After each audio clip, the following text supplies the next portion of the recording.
तर अँटेलिया बाहेर स्फोटक ठेवल्याप्रकरणी आता मोठी अपडेट आलेली आहे। 1 ऑगस्टला आरोपांची निश्चिती होणार आहे आणि तब्बल 5 वर्षांनी खटल्याच्या प्रत्यक्ष सुनावणीला सुरुवात होणार आहे।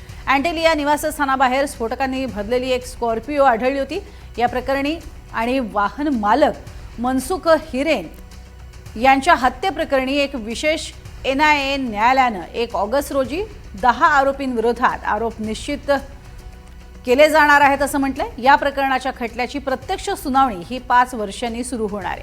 25 फेब्रुवारी 2021 रोजी अँटेलिया बाहेर जेलेटिन कांड्यांनी भरलेली एक स्कॉर्पिओ आढळली होती आणि त्यानंतर 4 मार्च 2021 रोजी या वाहनाचा मालक मनसुख हिरेन यांचा मृतदेह सापडला होता।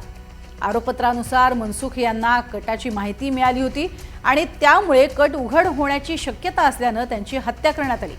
बडतर्फ पोलीस अधिकारी सचिन वाझे, सुनील माने, प्रदीप शर्मा यांच्यासह 10 जणांना आरोपी करण्यात आलेला आहे।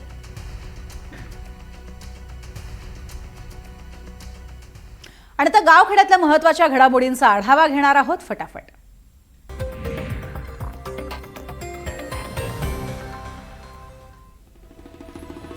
कर्जमुक्ती योजनेतील शेतकऱ्यांची पहिली यादी आज जाहीर होणार आहे। जिल्हा बँकांच्या 7.5 लाख शेतकऱ्यांना लाभ मिळेल। आषाढी एकादशीच्या दिवशी पात्र शेतकऱ्यांच्या खात्यात पैसे जमा होतील। विद्यार्थ्यांच्या आंदोलनाला पाठिंबा देण्यासाठी मनोज जरांगे दिल्लीला जाणार आहेत। ते सकाळी 9 वाजता विमानाने रवाना होतील। सकाळी 11 वाजता ते दिल्लीत दाखल होतील। अमानुषपणे लाठीचार्ज झाला हे मनाला लागलं असं जरांगे पाटील यांनी म्हटलंय।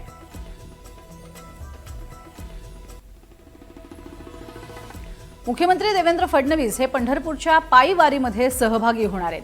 ते आपला वाढदिवस वारकऱ्यांच्या सहवासामध्ये साजरा करणार आहेत।